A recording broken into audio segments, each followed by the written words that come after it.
Si un grand projet était proposé près de chez vous, quels seraient les impacts potentiels qui vous préoccuperaient le plus? L'Agence d'évaluation d'impact du Canada évalue les effets des grands projets proposés. Tout au long du processus d'évaluation d'impact, nous sollicitons les commentaires de divers intervenants, notamment des divers ordres de gouvernement, d'organisations non gouvernementales, de groupes autochtones, du public. Au cours de la première étape, nous demandons aux gens de cerner les questions clés. Nous déterminons également les éléments qui doivent être évalués et comment les gens veulent participer.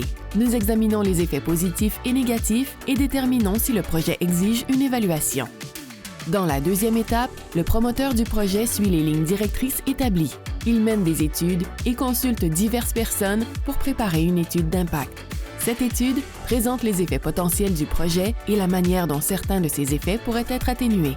À l'étape suivante, nous utilisons l'étude d'impact pour préparer un rapport qui s'appuie sur la science, le savoir autochtone, ainsi que les commentaires du public et des communautés autochtones. Dans la quatrième étape, le ministre ou le gouverneur en conseil utilise le rapport d'évaluation d'impact pour déterminer si le projet est d'intérêt public. Dans l'affirmative, le ministre établit des conditions visant à réduire les effets négatifs que le promoteur devra légalement respecter. Dans la dernière étape, nous vérifions et faisons respecter ces conditions. Comme vous avez pu le voir, une multitude de points de vue et d'informations est essentielle pour mener une évaluation d'impact approfondie.